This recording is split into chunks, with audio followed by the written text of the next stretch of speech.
Muy bien, colegas, buenas noches, saludos, ¿cómo están?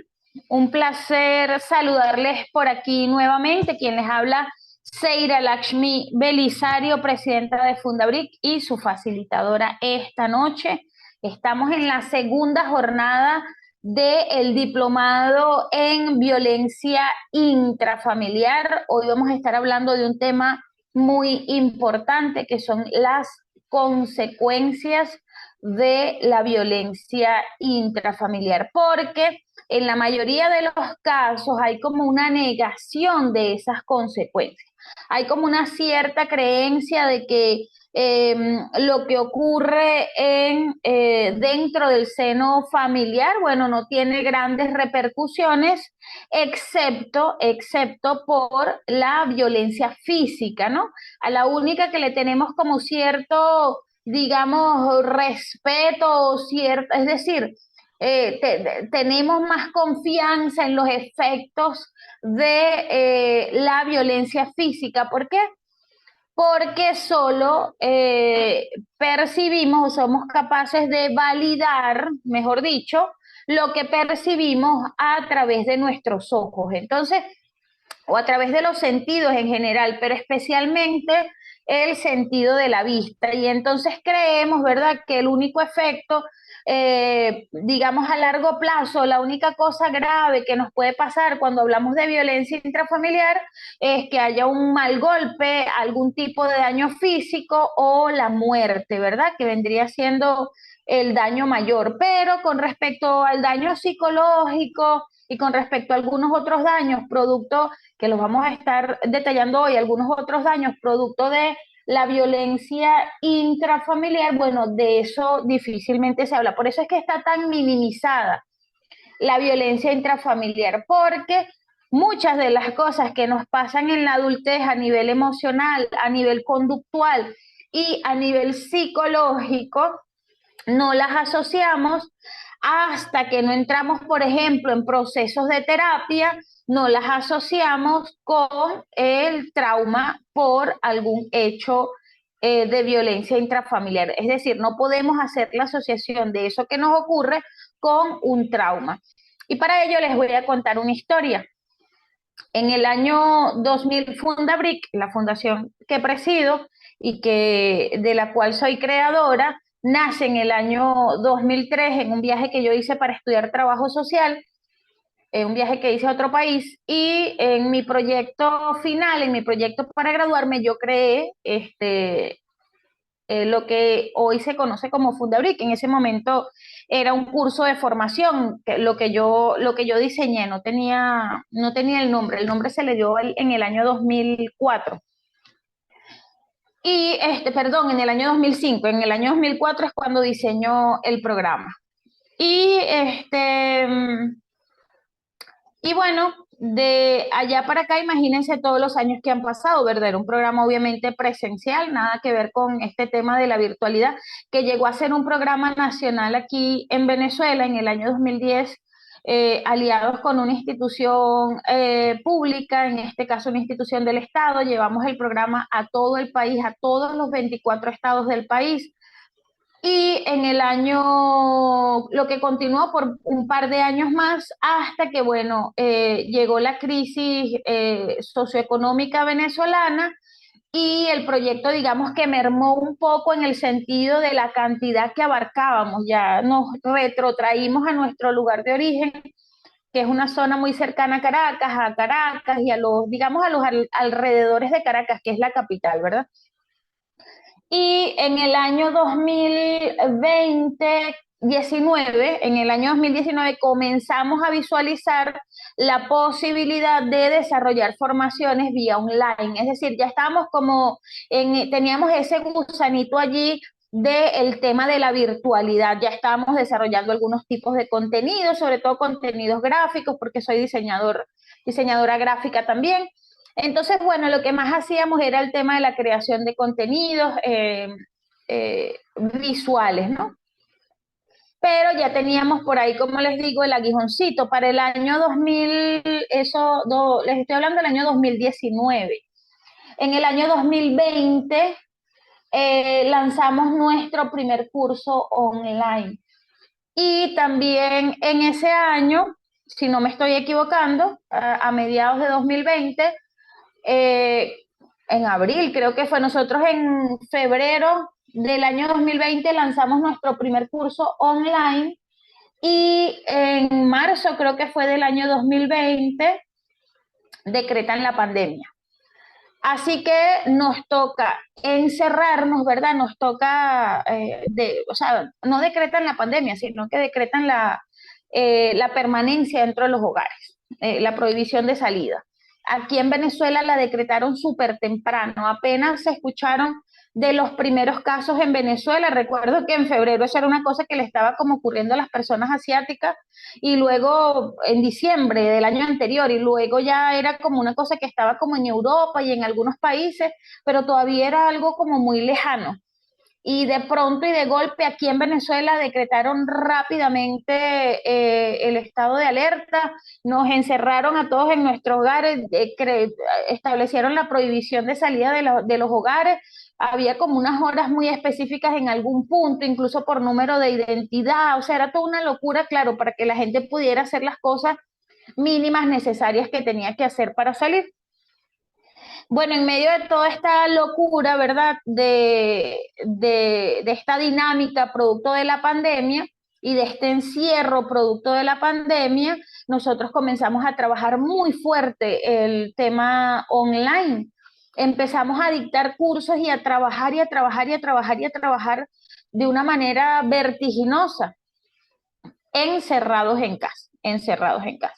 En medio de esa dinámica yo comencé a trabajar con mucha más fuerza, comencé a trabajar de una forma incansable, inagotable. Recuerdo que un profesor que es de aquí, de la fundación, pero que está en otro estado, me decía que descansara, me decía, tiene que descansar, tiene que dormir, usted no está durmiendo nada, tiene que descansar. Pero la verdad era que yo me paraba a las 6 de la mañana para trabajar a las 5 de la mañana y pasaba todo el día sentada en la computadora y eran las 3 de la mañana y yo todavía estaba trabajando, dormía 2 o 3 horas diarias. Y un día, un diciembre, salí en Navidad, me fui el 23 de diciembre, el 24 de diciembre fui a comprarle una ropa a mis hijas y tuve un malestar terrible estando en la calle. Creí de hecho que me estaba ocurriendo algo muy malo. Sentí algo muy malo y dije, bueno, creo que me está pasando algo terrible, algo realmente muy, muy, muy, muy malo. Tengo un dolor, tenía un dolor en el estómago, sentí que se me había reventado, que se me iba a reventar algo en el estómago. Le pedí a mi esposo, yo estaba con mi esposo, estaba con el papá de mis niñas y con mis niñas. Porque estábamos comprándole ropa a las niñas. Y me voy, el papá de las niñas se lleva a las niñas y me voy con mi esposo para el hospital. En el hospital me dicen que tengo un posible evento cardíaco, es decir, un posible infarto. Eso me pone peor. Me voy a otro hospital porque en ese hospital no sentí que me estaban terminando de atender. Me voy a otro hospital en Caracas y me dicen que no tengo ningún infarto, que tengo la tensión alta. Ni siquiera me vio el doctor que me diagnosticó la tensión alta, me dijo, usted tiene familiares hipertensos, sin verme, ni siquiera me vio. Yo le digo, bueno, sí, mi mamá, mi abuela. Bueno, listo, usted es hipertensa. Y me mandó un medicamento para la hipertensión que me tomé en ese mismo momento al salir de allí. Me voy para la casa, estaba devastada, estaba absolutamente devastada. Eh, Tanto por el diagnóstico de hipertensión como por lo que había sentido temprano. Estaba muy asustada, no sabía exactamente qué me estaba pasando. El evento que había tenido temprano realmente me atormentó muchísimo. Y me tomé el medicamento ese de la hipertensión que me mandaron. Y me sentí muy mal cuando me lo tomé. Luego me lo tomé al día siguiente y me sentí peor. Y me lo tomé al día siguiente y bueno, ya sentí que ya no podía más mi cuerpo. Y me seguían esos eventos, esa sensación de que me iba a morir en cualquier momento. Voy a un cardiólogo, saco una cita con un cardiólogo y me voy inmediatamente, un especialista, pues, en una clínica privada. Y el cardiólogo me manda a hacer un ecocardiograma, me mandan a hacer un montón de exámenes y me dice que mi corazón está perfecto, que todo está físicamente bien y me empieza a preguntar que cómo estoy de ánimo, me dice, ¿cómo estás de ánimo? Y me empieza a interrogar y yo me voy en llanto y le digo, ya no puedo más, no sé, me dijeron que tenía un infarto, me dijeron esto, ya no sé qué hacer, estoy devastada, Él me mandó calmantes, me mandó pastillas para dormir, me mandó ansiolíticos, me mandó un montón de cosas, me mandó valeriana, todo para calmarme, todo. Y de pronto yo pasé de estar en 10.000 a estar en 100 y luego a estar en 10 y por esas 2 semanas, las 2 semanas siguientes me calmé, me dijo que no era hipertensa, yo toda mi vida he sido hipotensa. Y me dijo que me iban a matar con ese medicamento para la hipertensión que me habían mandado porque yo no era hipertensa y que menos mal que había acudido a él porque bueno, si seguía tomando medicamentos para la hipertensión siendo hipotensa, es decir, todo lo contrario, bueno, el resultado no iba a ser muy bueno.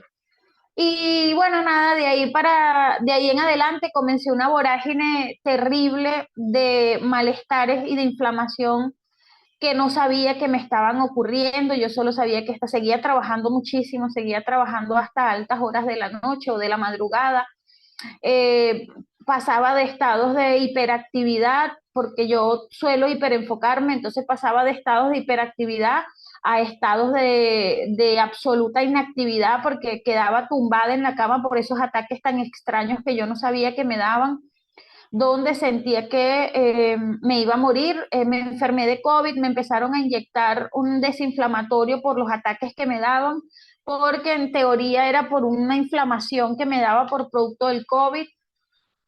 Bueno, total que fue una locura de salud física y en ese momento no lo sabía, de salud mental. Eh, Al ya tener como un año de todo esto, un año, 2 años, creo yo, que ya estaba padeciendo todo esto, la compañera Rosa Castillo, que es parte del equipo académico, comenzó a asistir a terapia y me dijo que por qué yo no iba a terapia.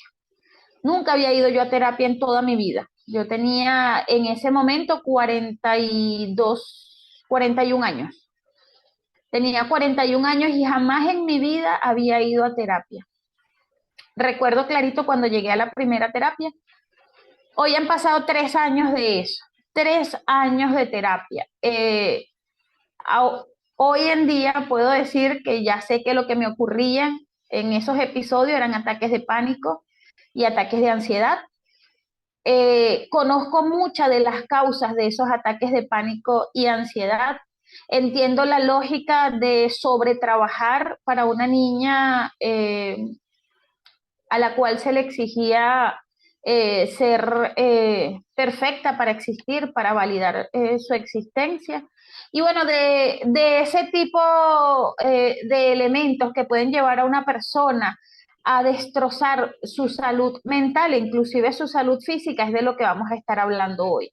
Hoy vamos a estar hablando de las consecuencias de la violencia intrafamiliar. Hoy vamos a estar hablando de las razones y del por qué una persona aparentemente normal, aparentemente exitosa en su campo, aparentemente bien desde todo punto de vista, digamos, de la interacción social, puede estar viviendo por dentro un infierno y estar dañando su salud física y mental.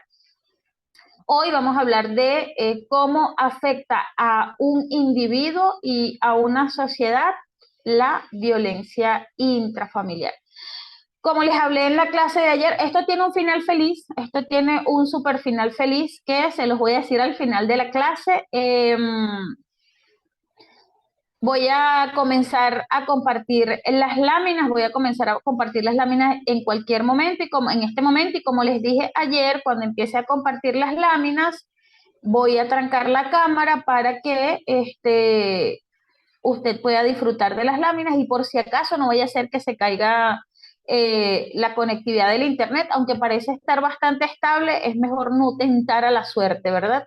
Y voy a apagar la cámara comparto las láminas, apago la cámara, recuerde tener por allí papel y lápiz, es mucha información muy condensada, entonces es importante que usted anote por allí, aunque la clase la va a tener disponible para poderla ver de nuevo, es importante que anote por allí. También vi que han estado haciendo las interacciones, han estado compartiendo respuestas en Instagram.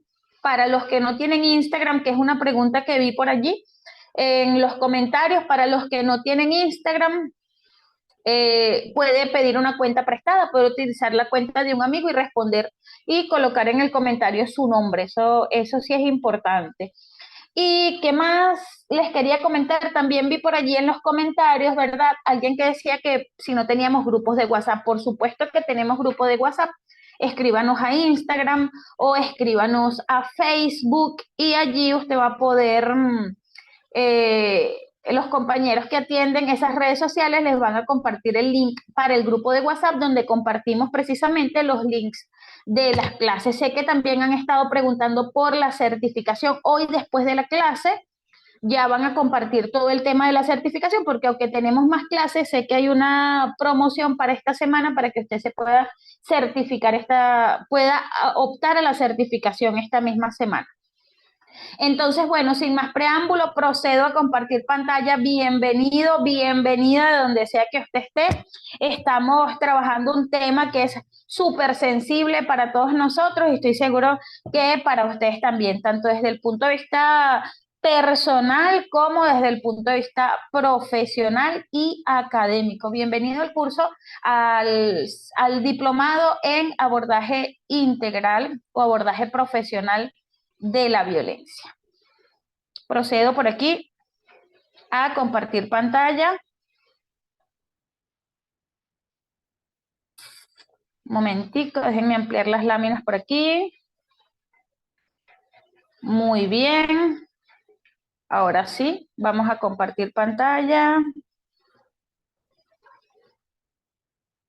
Un segundito. Share. Creo que ahí ya la va a empezar a ver. Muy bien, entonces yo procedo a apagar la cámara. Y bueno, creo que me está escuchando bien. Yo estoy aquí atenta, tengo el audio por aquí, aparte, para saber que usted me está escuchando por allí perfectamente. Entonces, bueno, voy a proceder a apagar la cámara. ¿Listo? Y comenzamos. El día de hoy vamos a estar hablando de las consecuencias de la violencia intrafamiliar, ¿verdad? Y ayer estuvimos conversando, para hacer un pequeño repaso, estuvimos conversando sobre, digamos, desde el punto de vista de la conceptualización que es la violencia intrafamiliar. Estuvimos conversando sobre los tipos de qué es la violencia, los tipos de violencia, las perspectivas de la violencia. También estuvimos conversando sobre la violencia intrafamiliar específicamente, cuál es la definición formal, cuáles son sus características, cuáles son los contextos en los que ocurre la violencia intrafamiliar, cuáles son los factores de riesgo, cuáles son los roles que están involucrados en un hecho de violencia intrafamiliar. Estuvimos hablando fuertemente de la normalización de la violencia como forma de corrección. Estuvimos hablando de lo que es las culturas y las prácticas sociales que perpetúan la violencia contra niños, niñas y adolescentes, y estuvimos hablando de los efectos de esa normalización en la percepción y en la respuesta a la violencia en los niños, niñas y adolescentes, ¿verdad? Estuvimos hablando de las dinámicas de poder y control dentro de la violencia intrafamiliar y estuvimos hablando de algunas estadísticas, ¿verdad? Con eso ya casi cerramos el día de ayer. Hablamos de las estadísticas, digamos, generales y hablamos de hicimos una comparación entre algunos países de la región y finalizamos con un tema súper importante con el que quiero abrir hoy, que es el ciclo de la violencia, ¿verdad? Tomando en cuenta que el ciclo de la violencia es un patrón, ¿verdad?, que es repetitivo y que, bueno, un patrón de comportamiento que es repetitivo y que ocurre dentro de relaciones íntimas, ¿verdad? Cuando se habla de violencia intrafamiliar y que tiene unas fases bien características. La detención, la fase de tensión, ¿verdad? Que es cuando empiezan como las incomodidades, la irritabilidad y algunos pequeños comportamientos agresivos, si es que se pueden llamar pequeños. Luego viene la fase de explosión, ¿verdad? O el episodio de violencia como tal, que es una fase en la que esa tensión se descarga, ¿verdad? A través de un acto de violencia aguda. Y finalmente la etapa de la luna de miel, y decíamos que el tema de la violencia y del ciclo de la violencia es que tiende a reiniciarse, a repetirse. Y tal como se dice en resolución de conflictos, tiende a escalar, ¿verdad? Es decir, pasa de una pequeña molestia o de un pequeño empujón o de una pequeña frase, digamos, desagradable, porque te pusiste esa ropa, no puedes salir, mira la hora que es, a bueno, hasta la muerte, pues si no se rompe el ciclo. Y hablamos ligeramente de los efectos que puede tener el ciclo de la violencia sobre las personas, ¿verdad? Hay un impacto psicológico, hay un impacto en niños, niñas, adolescentes y hay un ciclo intergeneracional porque esa normalización de la violencia en la infancia tiende a perpetuarse a través del tiempo. Entonces se convierte en la violencia del adulto y se convierte en la violencia dentro de los hogares que conformen esos niños cuando sean adultos. Y es así como llegamos a la unidad 2, ¿verdad? En la que vamos a estar trabajando, una vez ya hemos entendido todo el proceso de la violencia intrafamiliar, vamos a estar trabajando entonces qué ocurre en la vida de una persona que sufre la violencia intrafamiliar. ¿Qué ocurre dentro de la mente y en el cuerpo de una persona que sufre de violencia intrafamiliar, pero también qué ocurre a nivel social, a nivel comunitario, qué ocurre dentro de una sociedad que está arropada por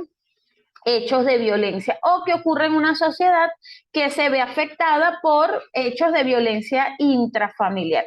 Entonces voy a pasar a nuestra primera lámina. Y en estas dos primeras láminas vamos a estar viendo un impacto relativamente generalizado, ¿verdad? Tanto del individuo como de la comunidad. Entonces, ya sabemos, ¿verdad? Lo hemos revisado ayer en múltiples oportunidades, ya sabemos, ¿verdad? Que la violencia intrafamiliar tiene consecuencias que son devastadoras y que son multifacéticas y que no van a afectar solamente a la víctima directa, sino que también van a afectar, como les comentaba, a la comunidad en general, ¿verdad? Entonces, esas consecuencias pueden ser inmediatas, es decir, en el momento exacto en el que ocurren, o pueden ser de largo plazo y se van a manifestar de diversas formas, así como la violencia tiene diversas formas para diversos tipos a través de los cuales se manifiesta, bueno, las consecuencias se van a manifestar en la misma medida, ¿verdad? Es decir, si yo ejerzo la violencia física, entonces mi víctima va a sufrir violencia física. Si yo ejerzo violencia psicológica, y así sucesivamente. Solo que en el caso de las dimensiones en las que se manifiesta la violencia son mucho más amplias, ¿verdad? Vamos a estar hablando del impacto físico, del impacto psicológico, del impacto neurobioquímico, en el cual quiero detallar bastante, el impacto social y el impacto económico. Y en este caso, ¿verdad? Donde les dije que en estas dos primeras láminas lo vamos a estar conversando de manera muy general. Ya nos vamos a ir al detalle más adelante. Pero una de las principales formas en las que se detalla en los individuos, ¿verdad? O en las que impacta a los individuos es obviamente, en las lesiones y en los traumas, ¿verdad? Porque las víctimas de violencia intrafamiliar a menudo sufren lesiones físicas que pueden ir desde un moretón o una fractura hasta traumas mucho más graves, ¿verdad? Traumas físicos, me refiero. Y estas lesiones pueden requerir atención médica urgente y pueden tener consecuencias duraderas en la salud de las víctimas. ¿Cuántas veces no se ha visto que las personas o a niños que llevan al médico, tengo una amiga que es doctora y nos cuenta casos, bueno, pues bastante duros de cómo llegan niños que tienen incluso fracturas que han sido soldadas por cuenta propia dentro de ese niño o de esa niña que fue o que tiene tiempo sufriendo violencia física.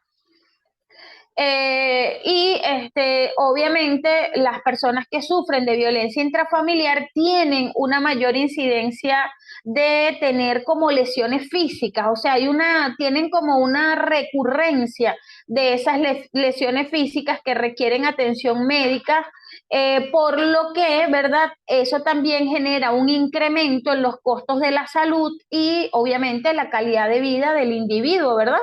Porque si tengo un niño o una niña o un adulto al que tengo que llevar constantemente al médico porque tiene golpes, porque tiene moretones, porque tiene fracturas, bueno, eso es una afectación desde todo punto de vista, ¿verdad?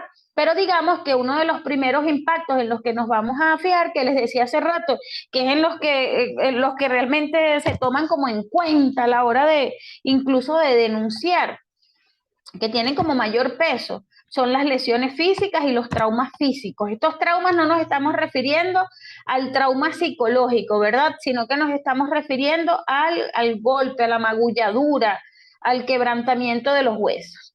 Los siguientes son los problemas de salud mental, ¿verdad?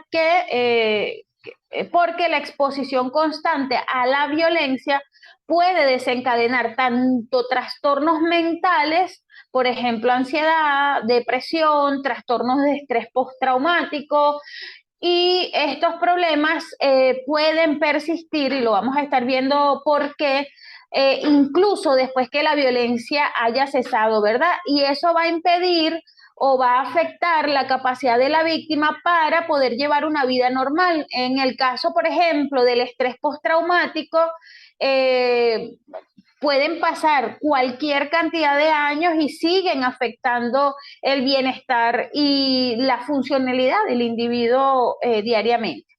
Lo otro, ¿verdad? Que en lo que se puede afectar al individuo es en algún retraso en el desarrollo. En el caso de los niños, ¿verdad? Que crecen en entornos violentos, pueden experimentar retrasos en el desarrollo, tanto cognitivo como emocional. Esto lo vamos a estar detallando más adelante.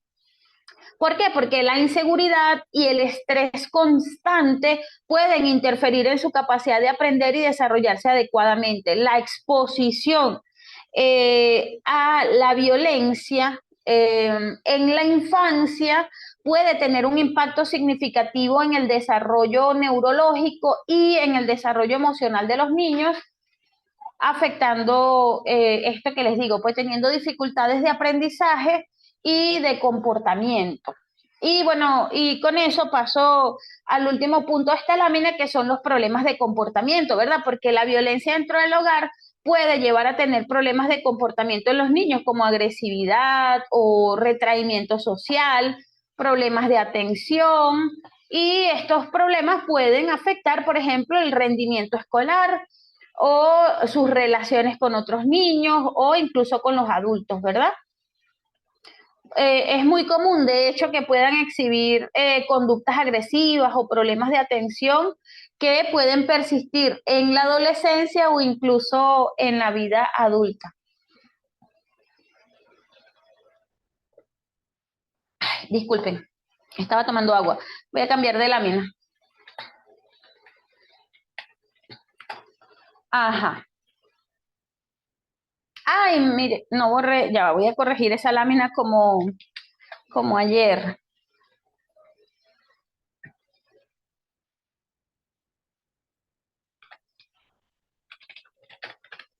Creo que ahí ya puede ver el... Ah, listo. Me encanta esto que lo puede ver inmediato. Listo, ahí ya puede ver el cambio, ¿verdad? Entonces, aquí tenemos, disculpen, voy a proceder a tomar agua otra vez, está haciendo bastante calor porque parece que se cayó una fase de la electricidad y el aire acondicionado se apagó. Y estamos en tiempos de calor. Entonces, les decía que también hay un impacto desde el punto de vista comunitario, ¿verdad? Por ejemplo, la desconfianza y el miedo. Porque en el caso de la violencia intrafamiliar puede erosionar la cohesión social y crear ambientes de mucha desconfianza y de mucho miedo. Hay un dicho que yo siempre escucho por ahí, es que gente en redes sociales dice, no confíes en nadie, no le cuentes tus planes a nadie, no hables con nadie de lo que quieres hacer, todos te están ahí a la vuelta de la esquina para hacerte daño, todo el mundo te quiere lastimar, todo el mundo te quiere hacer daño. Claro, porque cuando crecemos en entornos en los que realmente hay personas que nos han hecho daño, es, es lógico que pensemos que todo el mundo nos quiere hacer daño, lo que les decía ayer, que los niños tienden a universalizar lo que conocen como realidad. Y para un niño la realidad propia es la realidad del planeta entero.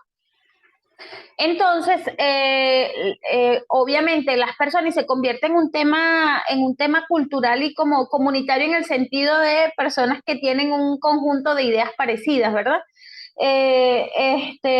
Por eso les hacía en mención a eso. Hay tanta gente que a través de las redes sociales se pueden encontrar en espacios comunes, ¿verdad? En sentimientos o en ideas comunes. Y bueno, esa idea de la desconfianza pueden hacer que se sientan inseguras y obviamente menos propensas a involucrarse con otras personas. Y siendo seres sociales, bueno, sabemos cuáles son las consecuencias de esto a largo plazo, ¿verdad?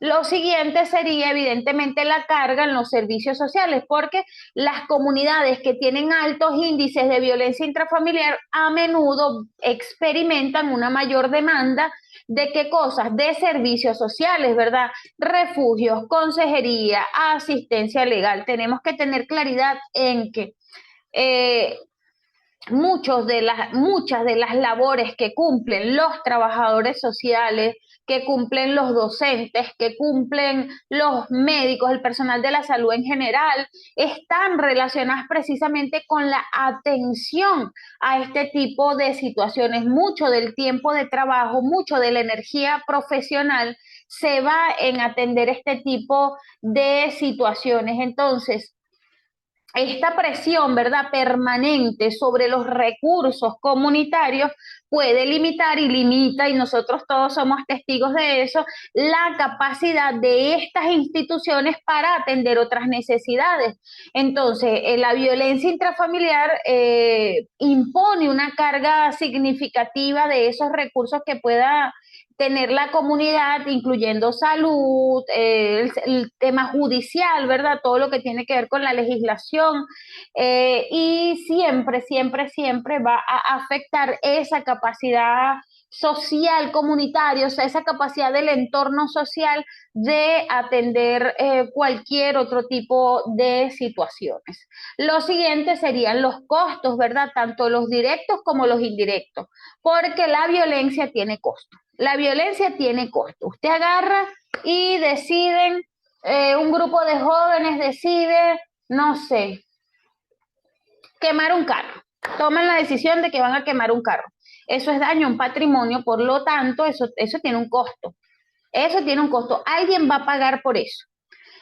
Entonces, los costos económicos de la violencia intrafamiliar son bastante significativos y que van a abarcar, bueno, los gastos médicos, la pérdida de la productividad laboral, costos relacionados con la aplicación de la ley y del sistema judicial. Entonces, estamos hablando de un costo económico considerable, ¿verdad? Tanto indirectos como directos, que pueden afectar a la familia o al entorno comunitario.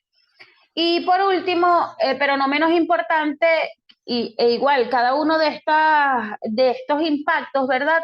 Van a impactar a largo plazo a toda la sociedad. Y en este caso, en este cuarto punto, hablamos de la interrupción en la educación, ¿verdad? Porque los niños y las niñas y los adolescentes que viven en hogares violentos muy a menudo experimentan la interrupción de su educación debido precisamente a esa inestabilidad en el hogar y también al trauma emocional, ¿verdad? Si estamos hablando, lo vimos en el punto anterior, de que los niños se ven afectados en sus procesos cognitivos o en su proceso de desarrollo, eso obviamente impacta en su proceso académico y en todo lo que tiene que ver con sus perspectivas de estudio y obviamente terminan abandonando el sistema educativo en muchos casos, ¿verdad? No siempre ocurre, pero en la mayoría de los casos. Y entonces, bueno, ahí nos llenamos de lo que es absentismo y abandono escolar. Y eso a la larga afecta el desarrollo social. Entonces, cuando hablamos del impacto, ¿verdad?, de la violencia intrafamiliar, estamos hablando de un impacto que es profundo, que es multifacético y que no afecta solo a la víctima, sino que, o sea, a la víctima directa, sino que también afecta a la comunidad en general. Entonces, cuando hablamos de abordar este problema, estamos hablando de un enfoque que tiene que ser igualmente holístico, ¿verdad?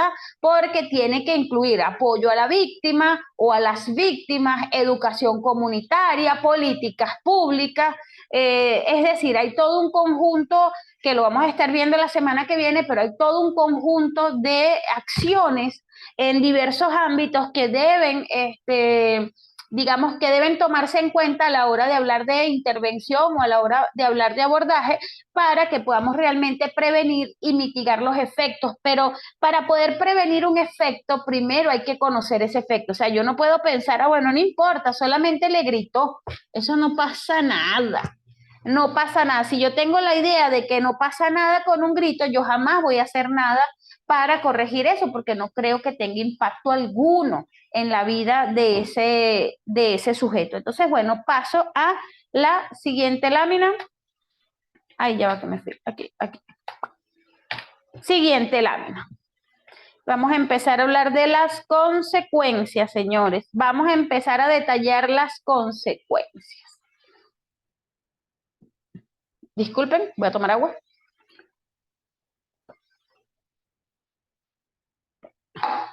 Entonces, cuando estamos hablando de la violencia intrafamiliar, vamos a estar hablando de una serie de consecuencias físicas, ¿verdad?, que pueden ser evidentes de inmediato o que pueden manifestarse a lo largo del tiempo, ¿verdad?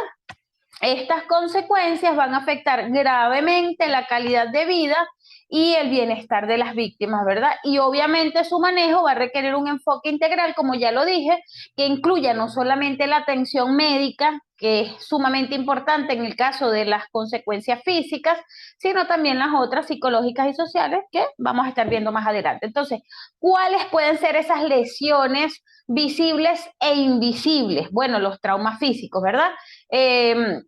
Por ejemplo, contusiones, hematomas. Un hematoma es un morado, lo que tiene el muchachito de la imagen ahí en un ojo, eso es un hematoma. Fracturas, ¿verdad? Partida de huesos, astillamientos, etcétera, etcétera. Heridas por arma blanca, quemaduras, quemaduras con diversos objetos, quemaduras con cigarrillo, quemaduras con plancha, quemaduras eh, con algún objeto que emita calor. Cuando uno revisa casos, historias y casos de violencia intrafamiliar, cuando uno ve casos de estudio o tiene que hacer intervenciones, es impactante el tema de la cantidad de objetos que puede utilizar un adulto o una persona para ejercer trauma físico sobre otro, ¿verdad? Entonces, cuando hablamos de traumas físicos, estamos hablando de lesiones que son visibles y que suelen ser las más comunes, ¿verdad? Las que más comúnmente nos vamos a encontrar. También hay lesiones que vamos a ver en regiones muy específicas, ¿verdad? Como la cara, el cuello, los brazos, que son las que son más frecuentemente afectadas. ¿Por qué? Porque están a la altura o más cerca del agresor, son las que están como más expuestas, ¿verdad? Este tipo de lesiones no solamente pueden causar consecuencias físicas inmediatas, sino que pueden causar desfiguración o limitaciones funcionales a largo plazo. Yo vi el caso de una niña que le dieron un jalón en el brazo, le despegaron el brazo y no solamente se lo despegaron, sino que no la llevaron a el médico. Esa niña creció con el brazo caído, como desmayado, como si el brazo como si hubiese perdido el sostén de su brazo por completo y no le servía, no tenía ninguna función ese brazo. Y bueno, obviamente se podrán imaginar que fue una niña víctima constantemente de violencia. En ese caso, la violencia física inmediata y en segundo lugar, la negligencia, que es otro tipo de violencia. Lo siguiente, ¿verdad? Son las lesiones internas, ¿verdad? Porque las agresiones físicas también pueden causar lesiones internas que no son visibles a simple vista, como hemorragias internas, lesiones en órganos vitales y conmociones cerebrales. Entonces, estas lesiones pueden ser difíciles de diagnosticar sin un examen médico detallado y que pueden tener consecuencias gravísimas si no se tratan adecuadamente. Por ejemplo, un golpe en la cabeza, un niño se da un golpe en la cabeza, un adulto se da un golpe muy fuerte en la cabeza y eso puede causar cualquier cantidad de daños en ese individuo y que pueden pasar desapercibidos hasta que no ocurre, hasta que no llega digamos, la lesión seria a partir de la lesión primaria, ¿verdad?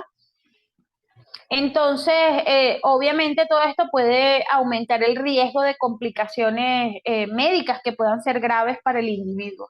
Lo siguiente serían los problemas neurológicos, ¿verdad? Porque las víctimas pueden sufrir daños neurológicos debido, por ejemplo, a traumatismos cráneoencefálicos repetidos, golpes en la cabeza, esa gente que le encanta darle coquitos a los niños, no sé cómo se dice en sus países, el coquito era lo que le daba don Ramón al chavo cuando le levantaba el gorrito y le daba con el puñito del dedo, no sé, con la falange, con la parte más dura del dedo.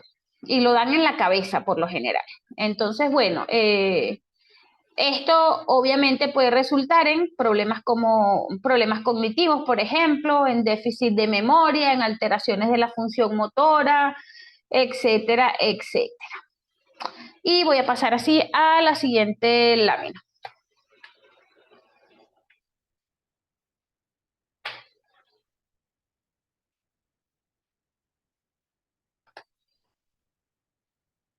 Ajá.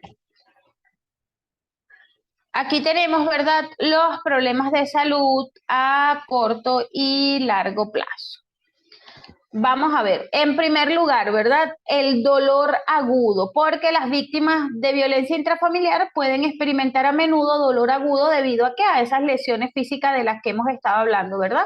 Ese dolor puede interferir en sus actividades diarias y requerir tratamiento médico, medicamento y, bueno, analgésicos, ¿no? Lo siguiente serían las infecciones y las complicaciones médicas. Porque, por ejemplo, una herida abierta o una lesión interna que no se trata, bueno, eso puede llevar a una infección más grande, a una sepsis, si no se trata adecuadamente, ¿verdad? Entonces las víctimas pueden necesitar antibióticos o pueden necesitar cuidados médicos. En el caso de la negligencia, por ejemplo, niños que se enferman y que no hay quien los lleve al médico, un adulto que se enferma, una mujer que se enferma y el esposo dice, tú solo te quejas y te quejas, no tienes nada, no te va a llevar al médico y bueno, termina complicándose lo que pudo haber sido atendido inmediatamente, pero por ese mismo tipo de violencia que se llama negligencia, bueno, no hubo atención y terminó complicándose. Lo siguiente sería el dolor crónico, ¿verdad? Cuando hablamos de dolor crónico nos referimos a un dolor que se puede mantener en el tiempo o que se mantiene en el tiempo, ¿verdad? Porque las lesiones repetidas y el trauma físico pueden llevar a condiciones de dolor crónico, como por ejemplo la fibromialgia, que muchos adultos la sufren, o algún otro síndrome relacionado con el dolor, ¿verdad? Obviamente esto va a afectar la calidad de vida y la capacidad de la víctima para trabajar, para realizar sus actividades cotidianas, etcétera, etcétera. Y el dolor crónico es una secuela común de la violencia doméstica. Y por último, o de la violencia intrafamiliar. Y por último, las enfermedades crónicas, ¿verdad? Que son estas enfermedades que están, que se asocian con esa violencia primaria, ¿verdad? Entonces, por ejemplo, enfermedades cardiovasculares, que ya vamos a ver por qué, diabetes, trastornos gastrointestinales, que ya vamos a ver por qué, ya que el estrés constante y las lesiones físicas recurrentes pueden contribuir al desarrollo de estas condiciones. Y las víctimas de violencia doméstica tienen un riesgo elevadísimo de desarrollar enfermedades crónicas debido al estrés sostenido y a los daños físicos acumulados. Y bueno, yo coloqué esa imagen ahí de una mujer tomándose 50.000 pastillas porque una de las consecuencias más terribles, creo, es que todos estos problemas que en un principio fueron agudos en un momento preciso, terminan convirtiéndose a lo largo de la vida en enfermedades crónicas que obligan a la gente a estar atados a un sinfín y una cantidad de medicamentos impactante. En aquellas épocas en las que yo estaba muy enferma, yo recuerdo, tengo imágenes por ahí, a veces me salen recuerdos de Facebook de la cantidad de pastillas que yo me tenía que tomar al día. Yo me tomaba aproximadamente unas, no sé, creo que eran como 9 pastillas en la mañana, 7 al mediodía, 8 en la noche, era una locura de pastillas que yo tenía que tomar durante esos primeros tiempos en los que estuve enferma, entre comillas. Y con esto voy a pasar a la siguiente lámina.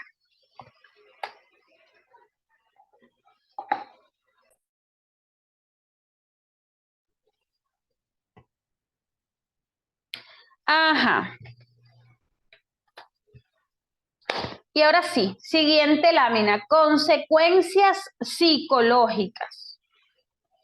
A ver, nos estamos escuchando, aquí estoy haciendo una prueba de audio. Nos estamos escuchando, nos estamos escuchando. Entonces, llegamos a los trastornos mentales más comunes. Ajá. ¿Por qué? Porque hablamos, bueno, vamos a empezar a hablar de las consecuencias psicológicas, ¿verdad?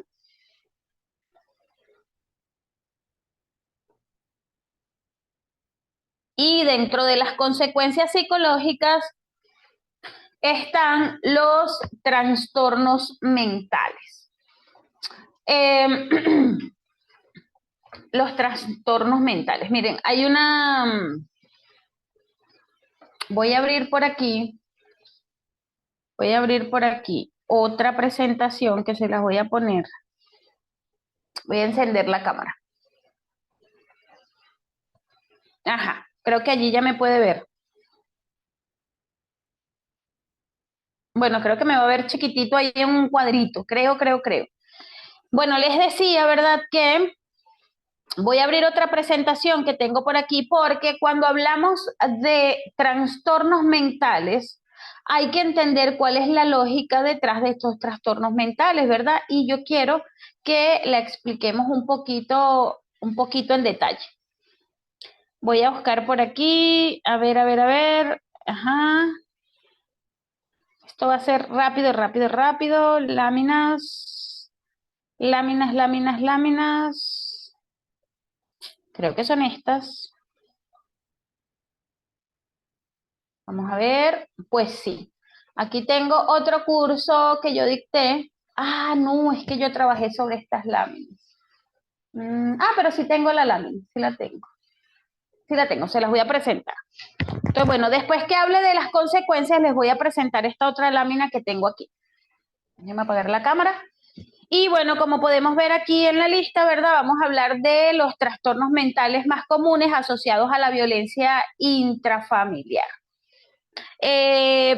Porque, bueno, ya sabemos que las consecuencias son profundas, son duraderas y van a afectar el bienestar mental, el bienestar emocional y la capacidad para llevar una vida normal. Entonces, ¿cuáles son los trastornos mentales más comunes asociados a la violencia intrafamiliar?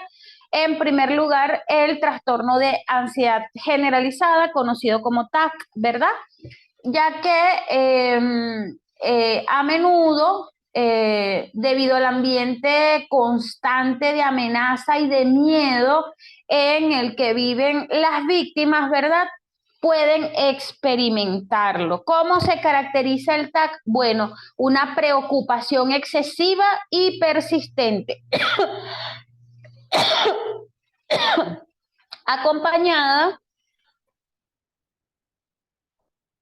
acompañada de síntomas físicos como la tensión muscular, la fatiga y problemas de sueño. ¿Alguna de estas cosas se le hace familiar? ¿Ha tenido tensión muscular? ¿Ha tenido fatiga? ¿Ha tenido problemas de sueño? ¿Ha estado preocupado excesiva y persistentemente? Respóndalo allí en los comentarios. Entonces, las experiencias de abuso y de violencia están altamente desarrolladas y correlacionadas con el desarrollo de trastornos de ansiedad y particularmente con el trastorno de ansiedad generalizada. Y ya vamos a ver por qué, con la lámina que les voy a presentar. Otro, ¿verdad?, que le sigue es el trastorno depresivo mayor, ¿verdad? Porque la exposición continua a la violencia puede llevar al desarrollo de depresión y las víctimas pueden experimentar sentimientos de desesperanza, de inutilidad y de pérdida de interés en actividades que en otro momento o en otro entorno pudiesen disfrutar, ¿verdad? La depresión puede ser debilitante y afecta obviamente la capacidad de la víctima para funcionar en su vida diaria, ¿verdad? Porque la violencia, la violencia doméstica o la violencia intrafamiliar es un factor de riesgo significativo para el desarrollo de esta depresión de la que les hablo. La mayoría de los estudios muestran que hay una prevalencia elevada del trastorno depresivo, depresivo mayor entre víctimas de violencia intrafamiliar. Lo siguiente sería el trastorno de estrés postraumático, conocido como TEPT, que es bien común también entre víctimas, ¿verdad? En especial preeminencia en casos de abuso severo y prolongado, ¿verdad? ¿Qué síntomas experimenta una persona que tiene estrés postraumático? Bueno, los síntomas incluyen reviviscencias del trauma, pesadillas, evitación de situaciones que recuerdan al trauma y una hipervigilancia constante, ¿verdad? Luego tenemos el trastorno límite de la personalidad, o TLP. Mire, la exposición a la violencia, especialmente durante la infancia, están fuertemente asociados con el desarrollo de trastorno límite de la personalidad. Es un trastorno que se caracteriza por patrones de inestabilidad en las relaciones interpersonales, en la autoimagen y en los afectos, junto con una marcada impulsividad. En el caso del trastorno límite de la personalidad, las personas pueden llegar a cometer muchos actos en contra de sí mismos o en contra de otras personas porque no hay una demarcación exacta precisamente de los límites sociales necesarios para convivir en sociedad. Y por último, pero no menos importante, el trastorno de la personalidad antisocial, que en este caso, ¿verdad? Digamos que se caracteriza por el desprecio y la violación a los derechos de los demás, impulsividad y falta de remordimiento. Aquí por eso es que cuando hablamos de una persona, por ejemplo, que delinque, una persona que roba, una persona que mata, una persona que está en pandillas, estamos hablando normalmente de una persona antisocial, ¿verdad? ¿Por qué antisocial? Porque tiene una resistencia a las normas sociales. En el caso anterior hay una dificultad para delimitar qué es lo correcto y qué es lo incorrecto, pero en el trastorno de la personalidad antisocial se sabe qué es lo correcto y se va en contra, ¿verdad? De eso que sabemos que es correcto. Y estos trastornos, que son, si bien son cometidos por adultos, se forman desde la más tierna infancia. Voy a pasar a la siguiente lámina.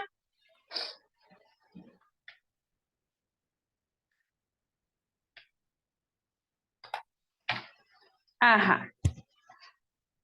Impacto en el autoestima y el desarrollo personal, ¿verdad? En primer lugar, la degradación constante, porque los abusadores a menudo utilizan tácticas de manipulación emocional y de degradación para disminuir a la víctima, ¿verdad? Haciéndola sentir inútiles, haciéndola sentir culpables, incluso culpables de la misma violencia que sufren. Entonces, este constante menosprecio puede llevar a la internalización de una imagen o de una autoimagen muy negativa, ¿verdad?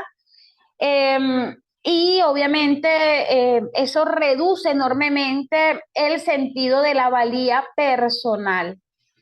Lo siguiente es la dependencia emocional, porque la manipulación emocional puede hacer que las víctimas se sientan dependientes de su abusador, dificultando su capacidad para buscar ayuda y para romper el ciclo de la violencia.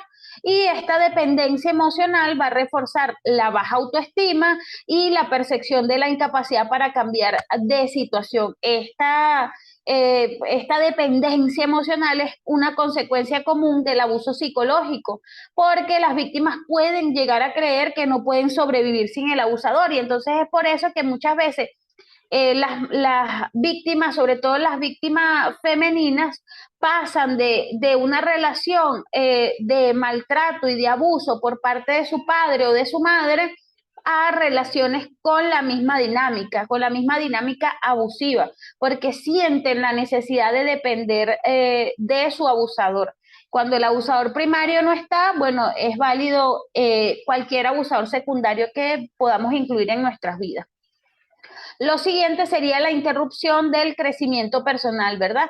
Porque obviamente puede impedir que las víctimas alcancen todo su potencial por las constantes amenazas, el estrés, todo eso va a hacer que se desvíen los recursos emocionales y los recursos mentales, dificultando el progreso tanto en la educación, en el empleo, etcétera, etcétera. Y por último, pero no menos importante, el aislamiento social, ¿verdad? ¿Por qué? Porque tanto los abusadores suelen aislar a las víctimas de su red de apoyo social, lo cual no solo incrementa esa dependencia emocional de la que estábamos hablando, sino que también va a reducir las oportunidades de desarrollo personal y desarrollo profesional, tal como lo mencionamos. Entonces, toda esta cadena de asuntos, ¿verdad? Toda esta cadena de situaciones resultan en que haya una falta total de habilidades sociales y de recursos para escapar de la situación de abuso,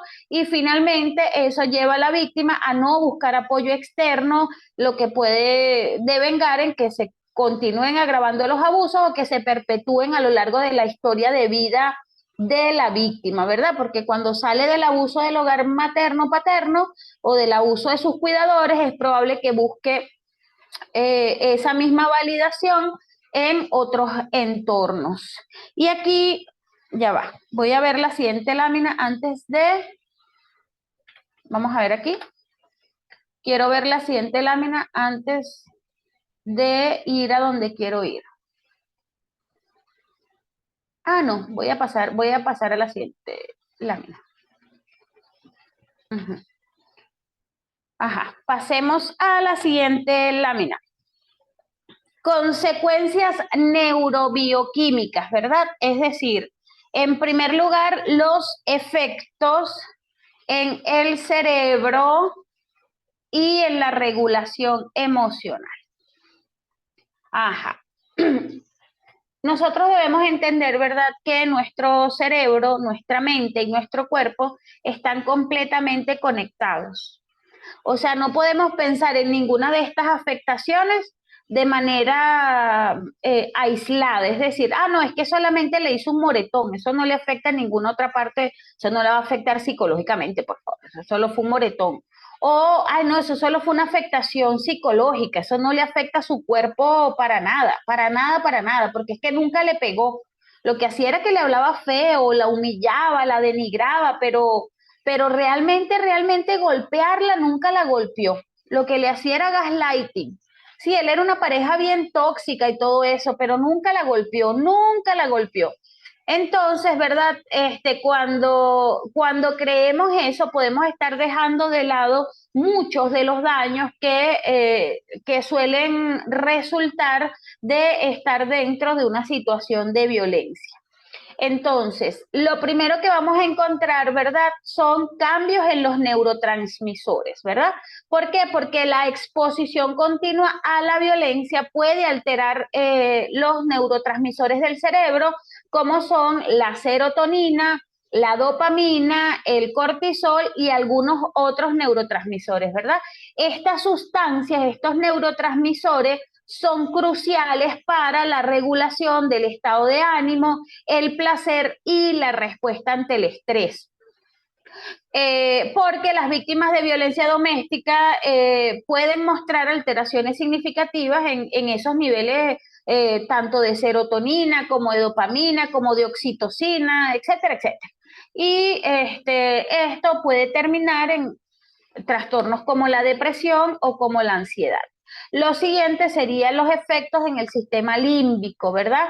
Que incluye estructuras como la amígdala, como el hipocampo, que son responsables de la regulación emocional y de la memoria. Muchas veces las personas que sufren de violencia dicen tienen pérdidas de memoria. ¿Por qué tienen pérdidas de memoria? Porque estos espacios de su cerebro se están viendo afectados. Entonces, la violencia, por ejemplo, puede causar una hiperactividad de la amígdala y esto está asociado, ¿verdad?, a las respuestas de miedo y de agresión. Y entonces hay una reducción del volumen del hipocampo, lo que puede afectar la memoria y la capacidad de aprendizaje. Entonces, esta relación, ¿verdad?, de hiperactividad de la amígdala y de reducción del volumen del hipocampo están íntimamente asociados con la exposición a traumas repetidos. ¿Esto qué va a afectar? La regulación emocional y la función cognitiva. Lo siguiente sería la dificultad para regular las emociones, ¿verdad? ¿Por qué? Porque las víctimas de violencia intrafamiliar al estar constantemente sometidas a estas situaciones de violencia, van a perder un espacio tanto de aprendizaje, de regulación de las emociones, como bioquímicamente van a estar afectados para poderlas regular. Entonces, pueden estar mucho más irritables, pueden haber una dificultad para manejar el estrés, por ejemplo, y esto nos va a llevar a que haya respuestas emocionales que pueden ser o muy extremas o que puedan ser muy inestables, ¿verdad? Y por último, pero no menos importante, el desarrollo de las estrategias de afrontamiento desadaptativas, ¿verdad? ¿Por qué? Porque para lidiar con el trauma, las víctimas a menudo desarrollan estas estrategias de afrontamiento desadaptativas, como por ejemplo el abuso de sustancias, que ya voy a explicar por qué, la autolesión o comportamientos de riesgo, ¿verdad? Estas estrategias van a proporcionar como una especie de alivio temporal, pero que a largo plazo van a afectar físicamente, emocionalmente a ese individuo, ¿verdad? ¿Por qué? Porque es un mecanismo de supervivencia. De supervivencia. Las personas que están en constantes ambientes de violencia necesitan sobrevivir a esa violencia. Voy a pasar a la siguiente lámina. Ajá. Aquí nos vamos a encontrar con otra consecuencia neurobioquímica que es el estrés crónico y las afectaciones al sistema nervioso, ¿verdad? Y nos vamos a encontrar en primer lugar con la disregulación o desregulación del cortisol. ¿Han escuchado hablar del cortisol? ¿Saben lo que es el cortisol?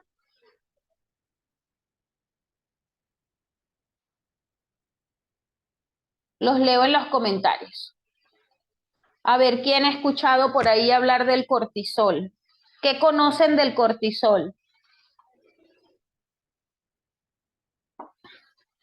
Últimamente se ha escuchado muchísimo, muchísimo sobre el cortisol. Yo quiero saber qué sabe usted del cortisol. ¿Dónde ha escuchado esa palabra? Cortisol. ¿A qué se le parece? ¿A qué se le parece el cortisol?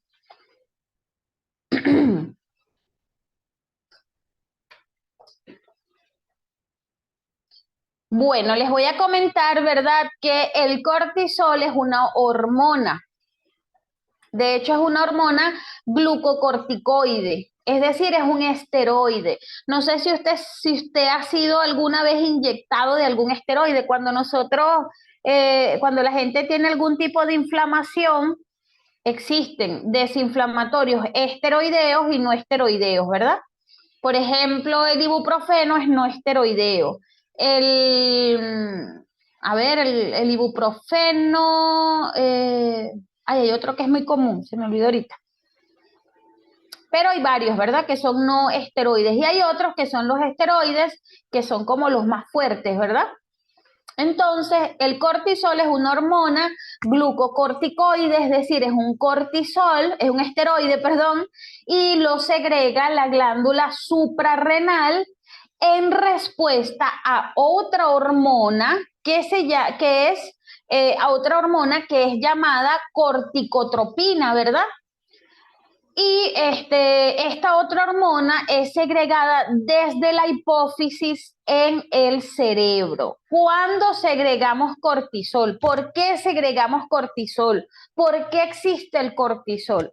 El cortisol, ¿verdad?, es una hormona que tiene una función muy específica. Como sabemos, todo nuestro cuerpo tiene un sistema de hormonas que regulan muchas de las funciones que lleva nuestro cuerpo. Entonces, en el caso de el cortisol, ¿verdad? Que también se le conoce como la hormona del estrés, el cortisol es la hormona que le permite al cuerpo, bueno, tiene muchas funciones, ¿verdad? Tiene muchísimas, muchísimas funciones, como por ejemplo desinflamar en su forma en su forma más sana, ¿verdad?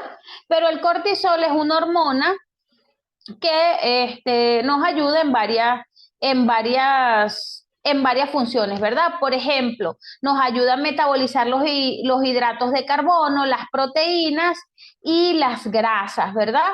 También nos ayuda a hacer la homeostasis del agua y de los electrolitos. Nos aumenta el nivel de glucosa en la sangre y nos ayuda a suprimir la acción del sistema inmunitario. Entonces, ¿qué pasa? ¿Qué pasa? ¿Qué pasa?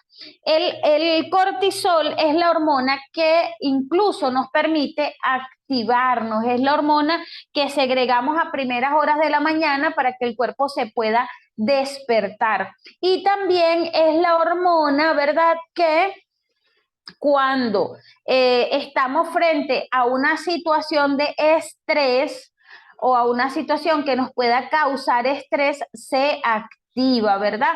¿Para qué se activa? Para hacer todo esto que le acabo de decir, para metabolizar los hidratos de carbono, para incrementar el nivel de glucosa en la sangre y para suprimir la acción del sistema inmunitario. ¿Por qué? Porque esta hormona hace esto, porque es la que nos permite actuar frente a esa situación de estrés. Imagínese que usted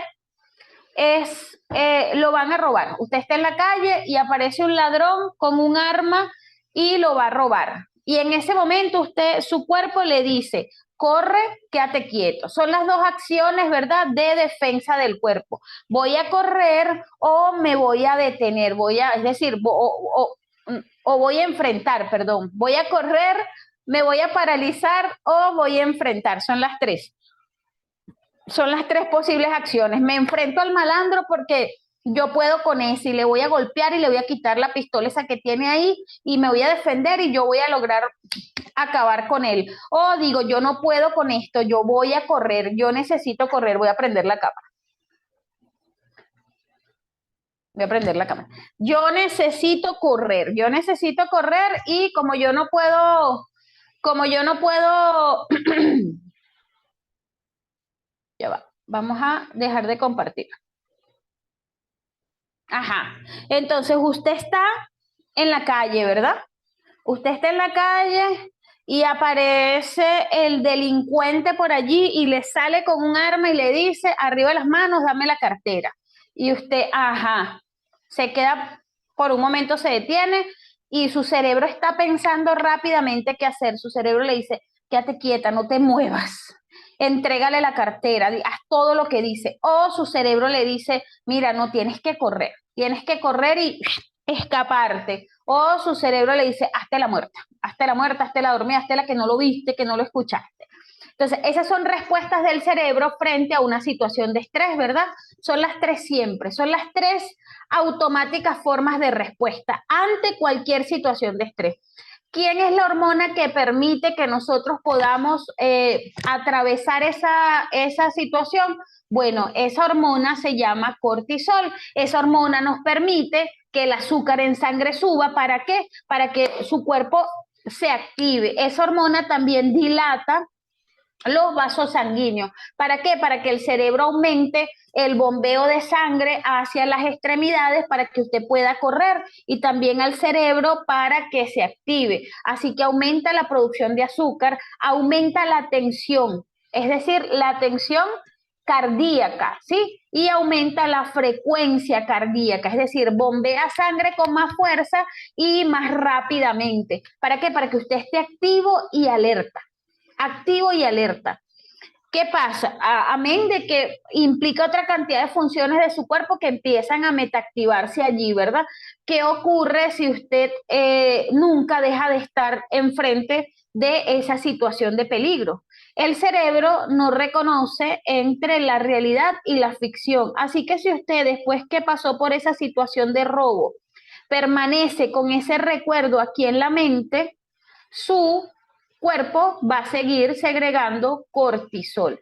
Y hay una patología que se llama contaminación por cortisol, tiene otros nombres también, pero es la que vamos a detallar en este momento. Voy a compartir pantalla nuevamente.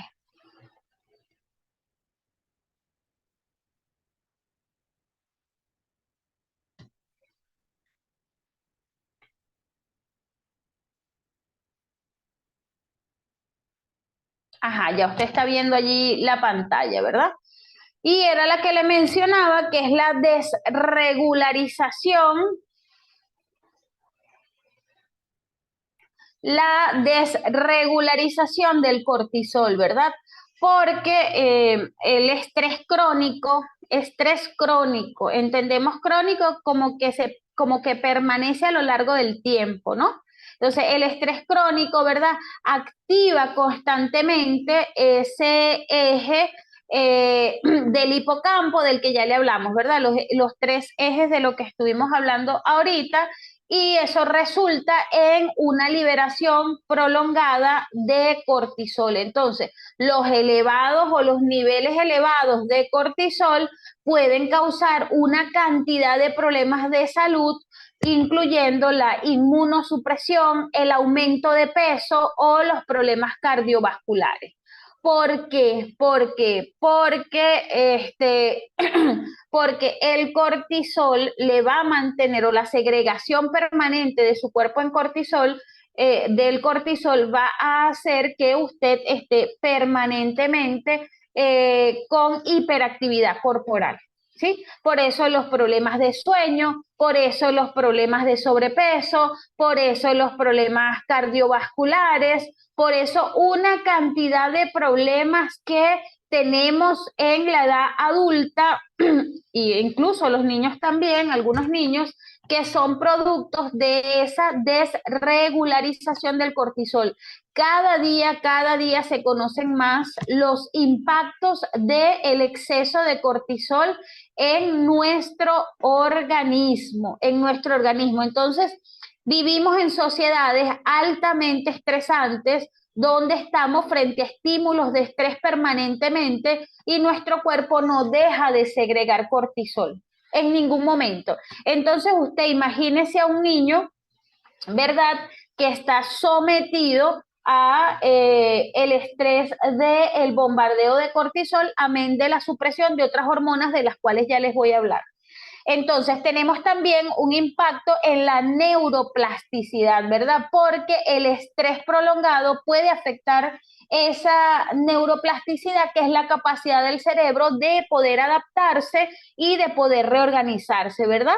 Entonces, esto que va a afectar la capacidad de recuperación de esa víctima y, como ya lo hemos repetido en varias oportunidades, la capacidad de aprendizaje y la capacidad de memoria. Entonces, adaptarse y recuperarse del trauma es difícil, y también es difícil sobrevivir en un mundo con las funciones cognitivas, que son más claves, deterioradas.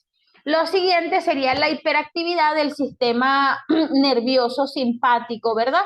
Porque la exposición a la violencia permanente también puede resultar en esa hiperactividad. ¿Qué hace eso? Bueno, la preparación del cuerpo, lo que les comentaba hace rato, que es la preparación del cuerpo para la lucha o huida, ¿sí?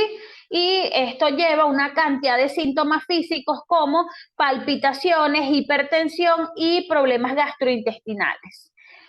Eh, y por último, pero no menos importante, la disminución de la actividad del sistema nervioso parasimpático, ¿verdad? Que es el responsable de la respuesta de relajación. Entonces, estamos con menos capacidad de estar en calma, de estar relajados, y estamos mucho más expuestos a estar activos y a estar estresados. Entonces, si tenemos una disminución del sistema parasimpático y un aumento del sistema simpático, va a ser prácticamente imposible que la víctima de violencia pueda sanar de manera real, profunda, y que no se ve afectado por toda esta cantidad de situaciones. Entonces, las consecuencias neurobioquímicas y las consecuencias emocionales de la violencia intrafamiliar son muy complejas y son multifacéticas, y cada día diversos estudios descubren con más fuerza el daño real en los individuos en cada una de estas situaciones, porque los efectos en el cerebro y en la regulación emocional, junto con el estrés crónico y el impacto en el sistema nervioso, van a contribuir a un ciclo de deterioro físico y de deterioro mental que no se acaba nunca, a menos que haya una intervención real, ¿verdad? Que nosotros podamos comprender estos efectos es crucial para que podamos desarrollar intervenciones que sean realmente efectivas, ¿verdad? Y que podamos proporcionar el apoyo necesario para la recuperación de las víctimas. Voy a dejar de compartir estas láminas para compartirles las otras de las que les estaba hablando. Es una sola lámina. Ya estamos por terminar.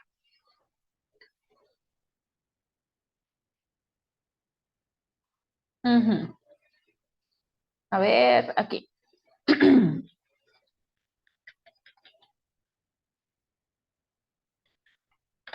Aquí, compartir pantalla, presentación, compartir.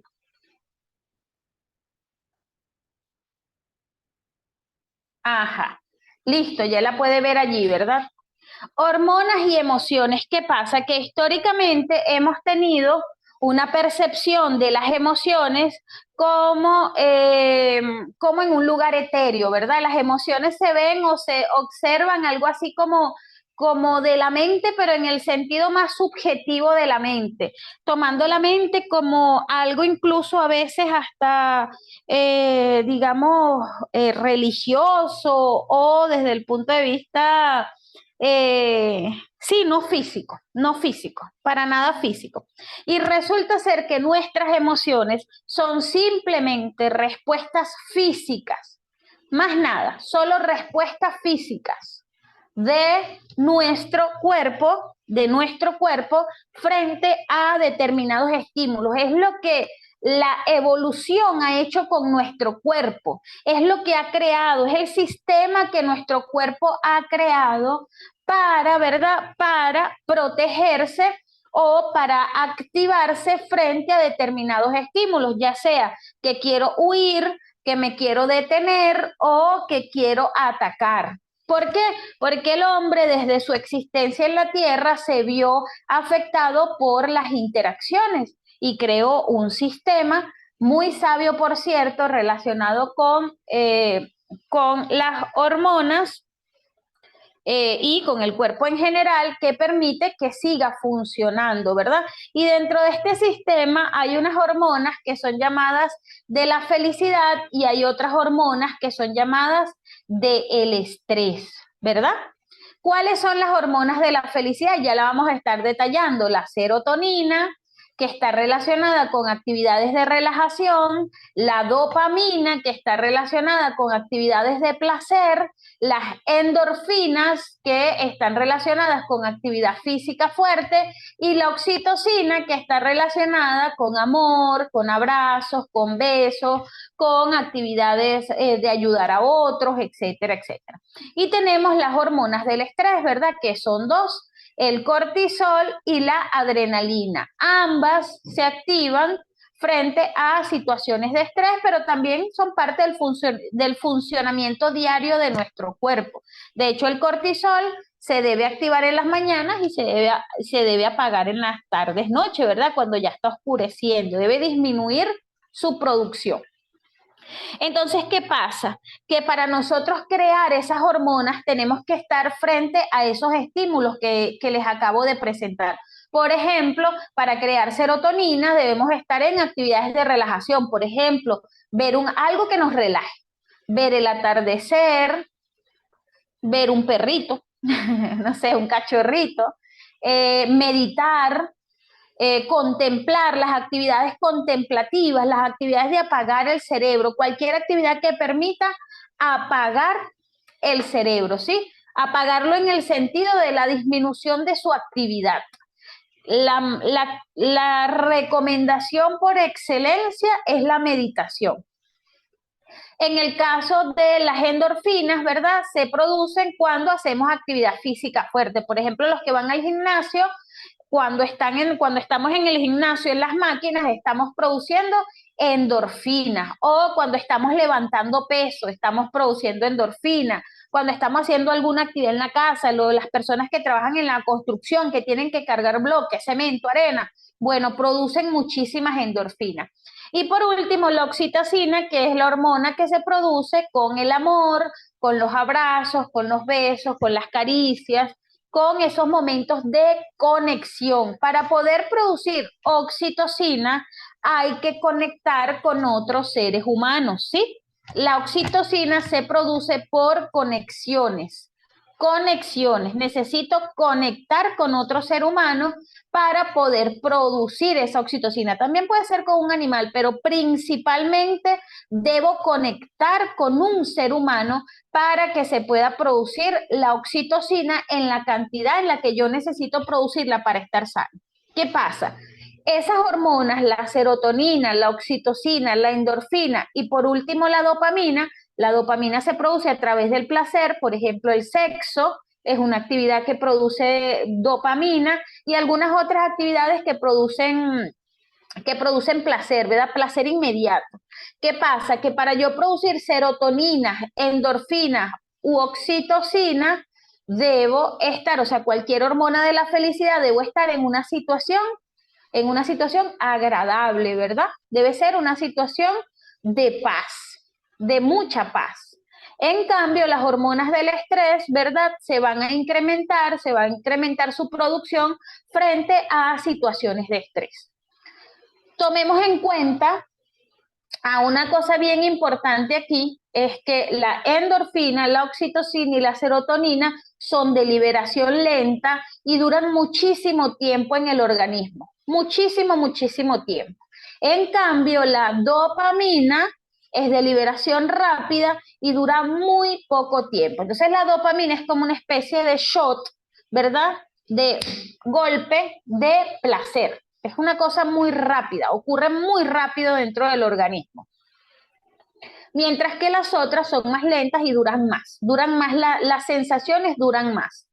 Entonces, imagínese usted una persona, una mujer, un niño, un adulto mayor, cualquier persona que está permanentemente afectado por violencia dentro de su hogar. Es decir, desde que se levanta oye gritos, insultos, menosprecios, maltratos verbales, físicos, psicológicos, de cualquier tipo. Una persona que diario, 24 horas al día, 365 días del año, está sometido al estrés de estar en un entorno que probablemente es el único entorno en el que tiene vinculación y está permanentemente produciendo cortisol. Permanentemente su cuerpo está produciendo cortisol y adrenalina. ¿Para qué?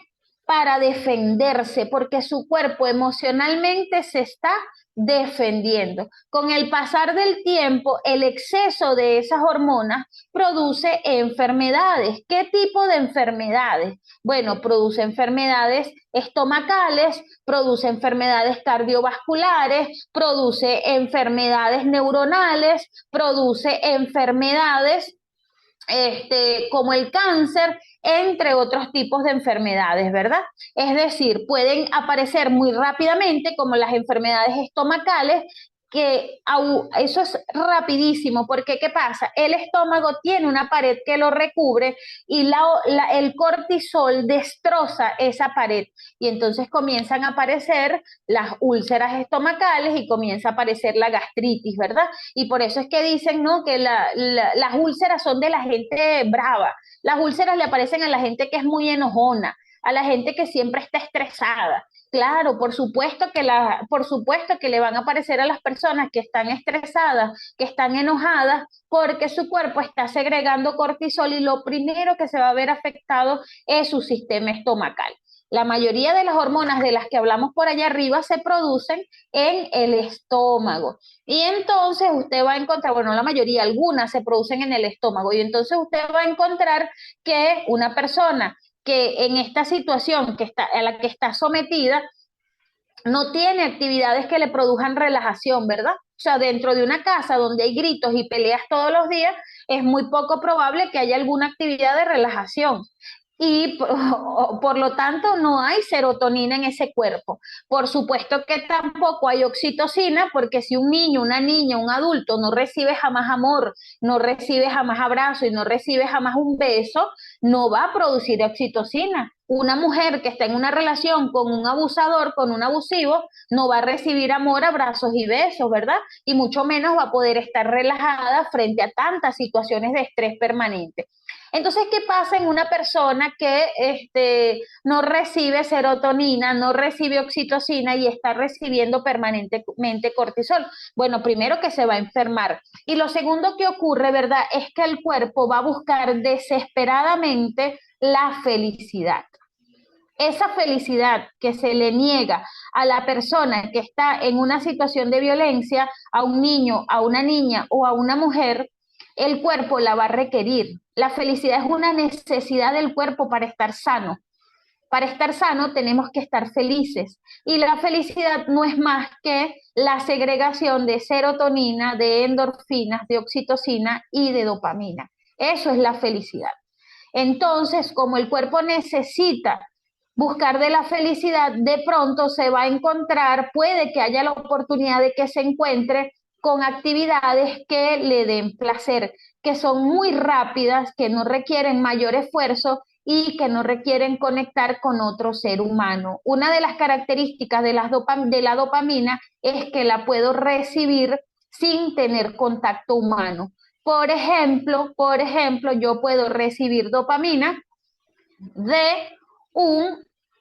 de la conectividad con las redes sociales, por ejemplo. Un like en redes sociales, interactuar por redes sociales, los videos de TikTok, los videos cortos están hechos especialmente para producir dopamina. ¿Qué pasa con ese shot de dopamina? También lo puedo recibir a través de una actividad sexual, ¿verdad? Sea conmigo misma, con un objeto o con otro ser humano. O la puedo recibir, también muchas formas de recibir dopamina, la puedo recibir del alcohol, de las bebidas alcohólicas, o la puedo recibir del consumo de alguna sustancia, ¿verdad? Puedo recibir dopamina. ¿Qué pasa con el cerebro? El cerebro va a decir, oye, qué bueno, por fin me estás dando algo de felicidad. También la puedo recibir de la comida, también la puedo recibir de comerme un dulce, de comerme algo que esté demasiado sabroso. Y entonces el cuerpo dice, oye, al fin me estás dando algo de felicidad, gracias. Hay que volverlo a hacer. ¿Dónde está? Ya se fue. Porque ¿qué pasa después que te comes el dulce? O después que tuviste sexo, o después que viste los videos de TikTok, el placer es momentáneo, es instantáneo, es rápido y la sensación de felicidad es muy cortita. Y entonces el cerebro dice, dame más, yo necesito más, yo necesito más, yo necesito rápidamente que tú me des de eso que me diste, que me permitió ser feliz por un segundo, dame más comida, dame más televisión, dame más internet, dame más sexo. Y entonces de allí vienen eso que conocemos y que ya sabemos el día de hoy que es una enfermedad que se llama adicciones. Porque son unas personas más propensas que otras a tener adicciones, porque están completamente desconectados tanto de la serotonina como de la oxitocina y por supuesto de las endorfinas también. Y entonces, ¿qué ocurre? Que el cuerpo está buscando descanso, está buscando felicidad. Entonces, por eso, ¿verdad? Cuando hablamos de las consecuencias de la violencia intrafamiliar, en especial en niños, niñas y adolescentes, estamos hablando de afectaciones para toda la vida, para toda la vida. ¿Por qué? Porque va a ser muy difícil para ese niño, para esa niña, poder encontrar conectividad con otro ser humano si no aprendió a desarrollarla desde su más tierna infancia. Le va a costar muchísimo a ese ser humano, ¿verdad? Relajarse cuando nunca le enseñaron a relajarse en su infancia. ¿Se acuerdan que al principio les comencé a hablar de mi historia de hace ya 4 años, ¿verdad? Donde me enfermé terriblemente y terminé en cama, encerrada y sin poder salir. Yo creía que me iba a morir. Honestamente creía que me iba a morir. No salía a la calle porque tenía pensamientos intrusivos terribles, pensamientos de que me iba a caer en el metro, eran cosas terribles, de verdad todo lo que pasaba por mi mente era horrible. Cuando comencé terapia, cuando yo comencé a asistir a terapia, comencé a darme cuenta de que las situaciones que había vivido en mi hogar cuando era una niña estaban pasándome factura a los 40 años de edad. Me habían pasado factura toda la vida, eso lo descubrí en terapia, pero me estaban pasando ya factura física a los 40 años. Los niveles de cortisol en mi cuerpo estaban tan elevados que estaba completamente agotada. Mi cuerpo no tenía espacio para el descanso. Y lo peor es que yo estaba reflejando eso en la mayoría de las relaciones, de mis relaciones interpersonales, mi relación con mi pareja, mi relación con mis hijas, mi relación con mi entorno. Y bueno, para mí fue descubrir otro mundo, descubrir que había sufrido violencia intrafamiliar, que ya lo sabía, solo que no tenía nombre, apellido, no tenía características y no podía desvincularme con esos traumas, me estaba llevando por un vórtice de autodestrucción.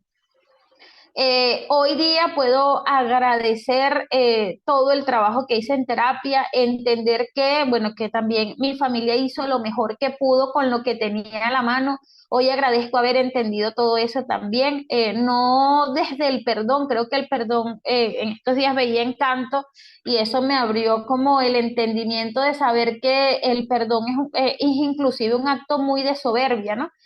Con respecto a nuestros ancestros, sino entender que, bueno, que ellos hicieron lo que pudieron frente a sus situaciones.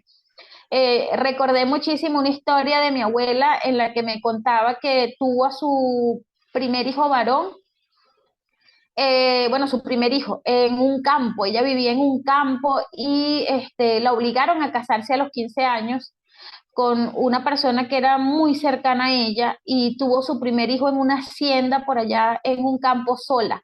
Y los perros de la hacienda le querían comer al niño y fueron los perros los que se comieron la placenta y los que se comieron todo, todo lo que ella expulsó. Y ella tuvo al niño ella sola, lo sostuvo ella sola, se lo sacó ella sola, cortó el cordón y espantó a los perros para que no se comieran al niño. Entonces, cada historia de vida, cada historia que hay detrás de vida, nos han llevado a lo que somos hoy en día, ¿verdad? Y eso hay que reconocerlo y reconocer el accionar de nuestros ancestros. Pero nosotros como profesionales, ¿verdad?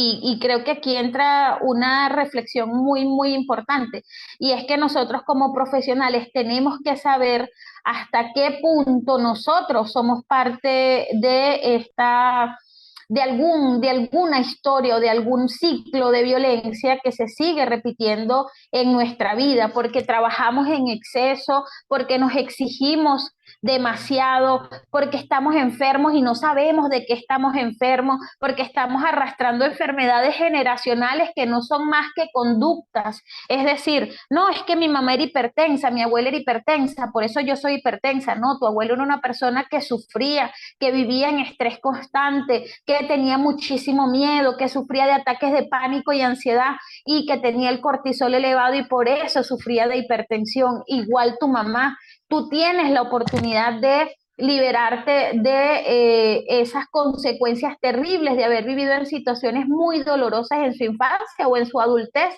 de haber pasado por situaciones de violencia constante y repetida dentro de sus hogares de origen como en sus hogares constituidos. Y entonces, entendiendo toda esa dinámica, podemos empezar a pensar en hacer intervenciones que sean mucho más humanas, que sean mucho más respetuosas y que tengan una lógica racional desde el entender de dónde viene la carencia y hacia dónde va. Cuando nos encontramos con un abusivo, tenemos que entender que probablemente ese abusivo fue abusado en algún momento, no para aplaudir o para estar de acuerdo con su conducta. Y ahí entra el tema de la empatía, que lo vamos a estar conversando más adelante, en un término que hemos desarrollado aquí en Fundabri, que se llama observación empática de la conducta. Este, no se trata de aprobar o desaprobar la conducta de un individuo, sino de entenderla dentro de su contexto para que podamos abordarla de la manera más racional posible. Porque cuando estamos hablando de que las emociones son un tema fisiológico, químico, tenemos que tener esa conciencia para empezar a validar todo el compendio de lo que es la emocionalidad frente a una situación determinada y la respuesta que posiblemente pueda dar un individuo, o entender las respuestas de los individuos frente a determinadas situaciones. Entonces, bueno, esta clase de hoy, ¿verdad?, está íntimamente ligado con eso, con que podamos entender todo el proceso que hay detrás de la violencia sobre todo cuando es crónica, cuando es permanente y cuando está asociada con las personas que conforman nuestra intimidad, ¿sí? La intimidad mía o la intimidad de nuestros clientes, ¿verdad? O de las personas que nosotros atendemos, de las personas con las que queremos interactuar o en los casos en los que queremos intervenir. Hay una afectación de la intimidad de ese individuo, y esa afectación de la intimidad lo va a afectar en todos los ámbitos de la vida. Por eso decir que los golpes de mamá no me afectaron, eso hay que revisarlo muy fuertemente, pues, lo que les comentaba ayer, esas personas que dicen, no, no importa que le pegó, no importa que le gritó, eso no lo afectó. ¿Cómo lo sabes? ¿Cómo sabes que no hay una afectación real a largo plazo, una afectación incluso crónica? ¿Por qué están tan enfermas nuestras sociedades desde el punto de vista físico? ¿Por qué tanta hipertensión? ¿Por qué tanto estrés? ¿Por qué tanta ansiedad? ¿Por qué tantos ataques de pánico y ansiedad? Si quizás damos una vuelta, digamos, volteamos nuestra mirada desde una forma como más empática y más comprensiva, nos vamos a dar cuenta que esas enfermedades están asociadas con la incapacidad o la falta de un abrazo a tiempo, de un beso, de una palabra de calma, de un momento de relajación. Y con esto que les acabo de decir, con esto quiero cerrar la clase. Quiero que haga hoy un ejercicio profundo desde su espacio donde usted esté y diga, oye, ¿cuáles de las hormonas creo que me están faltando? ¿Será que estoy dando suficientes abrazos? ¿Será que me están dando suficientes besos? ¿Será que he abrazado a mis hijos lo suficiente? ¿Será que estoy haciendo actividades de relajación? ¿O será por el contrario que estoy hipercontaminado de cortisol? Y bueno, empecemos a buscar por allí cómo desintoxicarnos de cortisol, que bueno, de eso no vamos a hablar hoy. Yo también estoy en esa búsqueda ya, como les dije, desde hace 4 años y es un camino realmente hermoso e interesante de transitar. Entonces, bueno, con esto cierro por hoy. En un rato les van a compartir la interacción. Sé que todos están, porque me han estado escribiendo a mí, a los asesores sobre la certificación. Hoy van a pasar los datos de la certificación por los grupos de WhatsApp. Haga sus interacciones de esta semana. Tranquilo que va a tener oportunidad de certificarse, tiene creo que toda esta semana y la que viene para poderse certificar, creo que si lo hace esta semana va a recibir un descuento, yo no tengo los detalles de eso, pero creo que si se certifica esta semana recibe un descuento por allí. Pero ustedes y yo nos vemos el próximo lunes para la siguiente clase. Les recomiendo que durante esta semana revise otra vez estos videos, haga preguntas por ahí si las tiene dentro de los comentarios, yo se las voy a responder en la medida de mis posibilidades, pero vaya por allí viendo todo lo que pueda ver en los videos para que cuando realice la evaluación final, que normalmente es muy sencilla, son preguntas muy básicas y que todas tienen respuestas aquí, además de en el libro, las pueda realizar más rápidamente. Entonces, bueno, les mando un beso lleno de oxitocina, un abrazo lleno de oxitocina y bueno, un segundo de calma, de paz, lleno de serotonina. Pero sobre todo le mando oxitocina, mire, se la mando a chorros. Y bueno, busque de la endorfina también. Oye, vaya al gimnasio, haga actividades de fuerza que son bien importantes para disminuir el cortisol. A dormir, hay que dormir. Tome valeriana por ahí que también es muy bueno. Les mando un beso, como les dije, un abrazo y nos vemos la semana que viene. Chao, chao.